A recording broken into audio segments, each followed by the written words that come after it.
How's it going, troops? Jordan here, back again with another video, and in today's video we're going to be covering Assassin's Creed Valhalla. We're going to be talking about the teaser and the lead up to the world premiere reveal. I'm also going to be giving a brief breakdown of the trailer, and also we're going to be discussing all of the information that we know about this game so far. For those who don't know, I've been an Assassin's Creed fan since the first game back in 2007, and since then I've been hooked on the franchise. I know it's not really a game or a franchise that I've mentioned much about on my channel since I mainly cover FPS games, but Assassin's Creed has always had my love and I can't wait for this next one, especially since it's Ubisoft Montreal developing it, the same team behind Black Flag and Origins.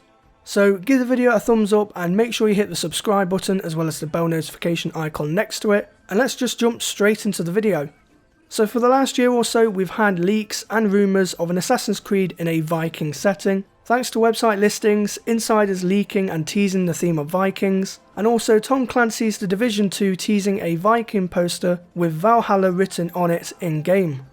It was believed to originally be called Assassin's Creed Kingdom, but I think that was more of a code name rather than possibly being the final name, just like how Assassin's Creed Origins was codenamed Empire. Another name that got thrown around in the leaks and rumours was Assassin's Creed Ragnarok, and of course we now know it's not Ragnarok, but instead Assassin's Creed Valhalla. A couple of days ago we had an 8-hour long teaser livestream from the talented Boss Logic, who created this amazing concept artwork to tease the next game.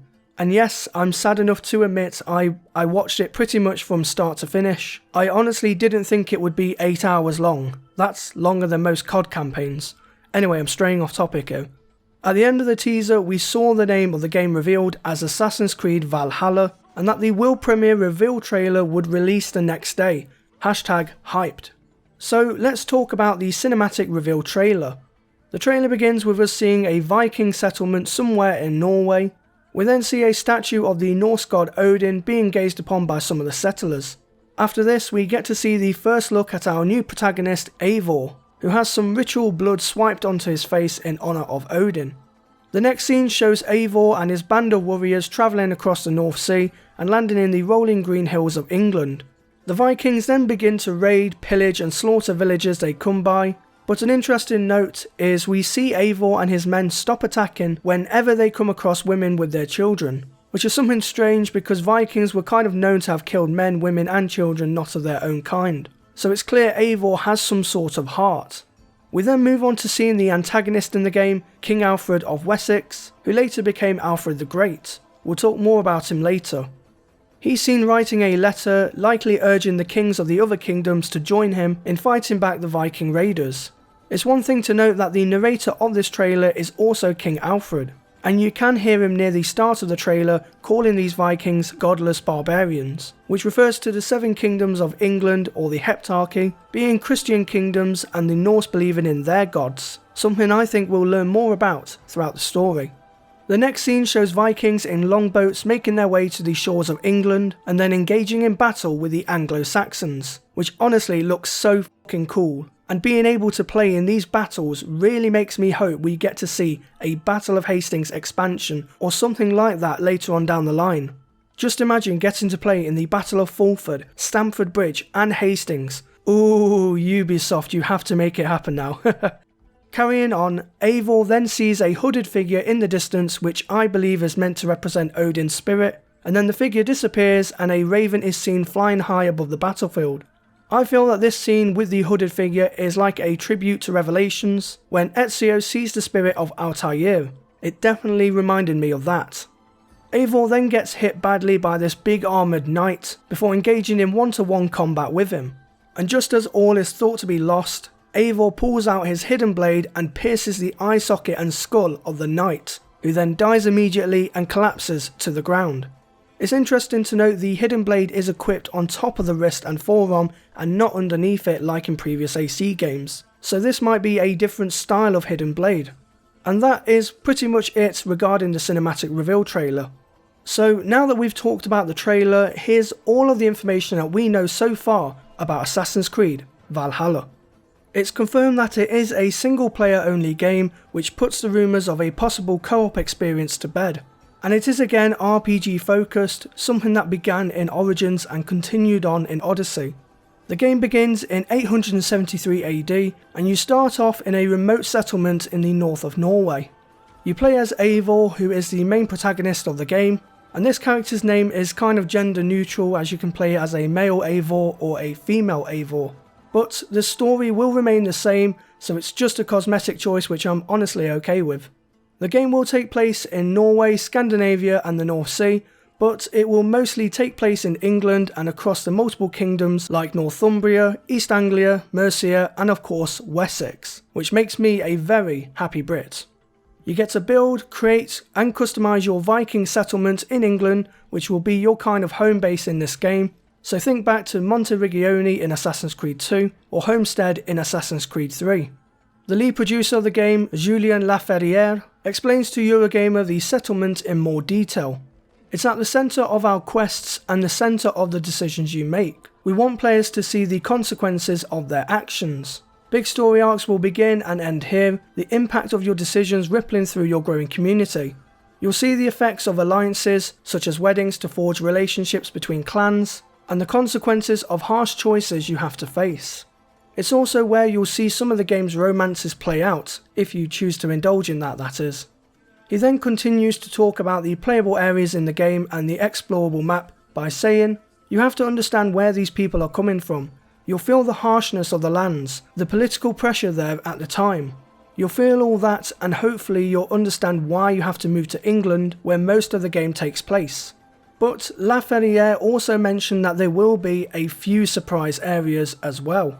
So yes, most of the game will take place in Saxon Britain, which I'm so happy about because I'm a big British history enthusiast, and the Saxon and medieval periods are my favourite periods in British and English history.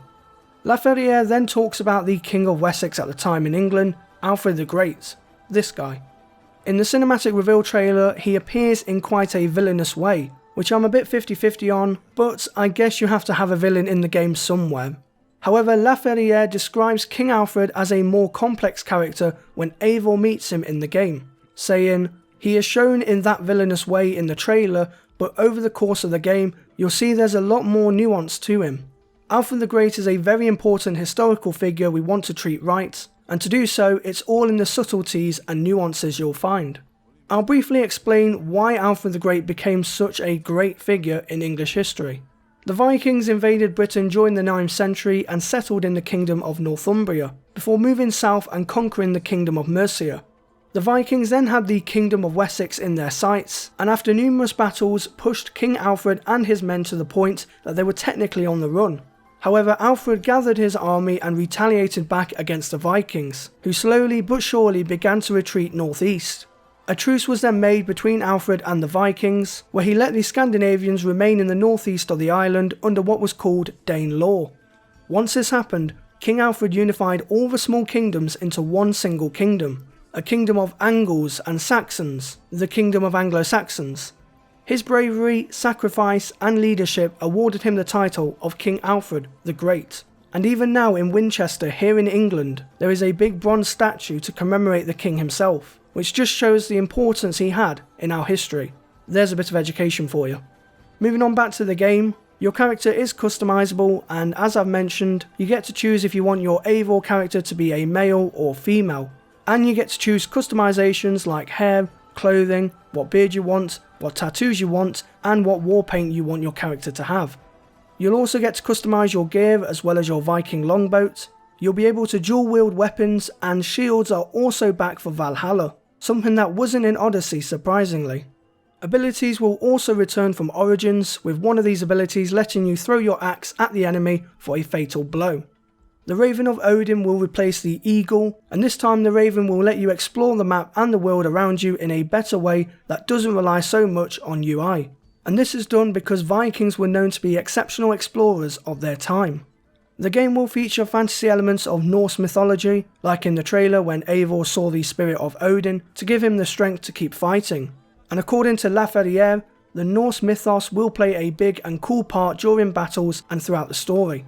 Once again, you'll be exploring on both land and water, although it seems some of the naval battle stuff has been toned down a bit, since Vikings use longboats as a way to fast travel along the English countryside and not as warships.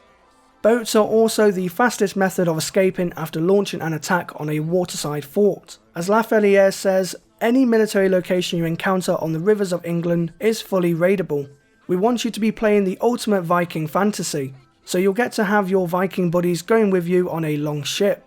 Sometimes you'll get resources to take back and upgrade your settlement, or maybe additional firepower to help take down higher level bandits in the region. Another thing that Ubisoft is wanting to continue and expand on is the franchise's overall story arc, meaning more backstory on the first civilization and the pieces of Eden, and a third outing for the current present day character Layla Hassan, whose story got a sudden boost in interest in Odyssey's final DLC expansion. Lafayette says that we've found a way to blend the present day into a new type of experience for players, and present day is playable. I can confirm that. This game has been in development now for over 2.5 years by the Ubisoft Montreal team and 14 other supporting studios worldwide, and once again is being led by creative director Ashraf Ismail, who led the development on both Assassin's Creed 4 Black Flag and Assassin's Creed Origins. Assassin's Creed Valhalla will release as a launch title for Xbox Series X and PlayStation 5, and will also release this holiday season on Xbox One, PlayStation 4, PC and Stadia. I mean, does anyone really own a Stadia? The PC version of the game is also confirmed to be exclusive to Uplay and the Epic Games Store. Sorry Steamers. The first actual Valhalla gameplay we'll get to see will be revealed during the Inside Xbox event very soon, so I'm definitely looking forward to what we get to see. And another cool thing also is Valhalla will take advantage of Xbox Smart Delivery, which basically means if you buy this game on Xbox One and you later upgrade to Xbox Series X, then you get the upgraded version of Valhalla for Series X for free, which is really awesome for consumers. So troops, that wraps up this breakdown and information video on Assassin's Creed Valhalla. I'll probably cover the different editions of the game in a separate video, so this one doesn't go on any longer. Let me know down in the comment section below if you're hyped for the next chapter in the Assassin's Creed franchise, because I certainly am. If you did enjoy this video, then do give the video a thumbs up, I would appreciate it a lot. And if you're new to my channel, then make sure to hit subscribe and hit the bell notification icon next to it. That way you'll always be notified as to when I make an upload. Modern Warfare servers are pretty much broken at the moment, which has put my loadout videos on halt, since I can't exactly record any multiplayer gameplay. So I hope Infinity Ward and Activision gets that fixed ASAP, because it's affecting millions of players around the world and player counts are dropping fast. But anyway, until the next video, I thank you all for watching, stay true to me troops, and I'll see you in game.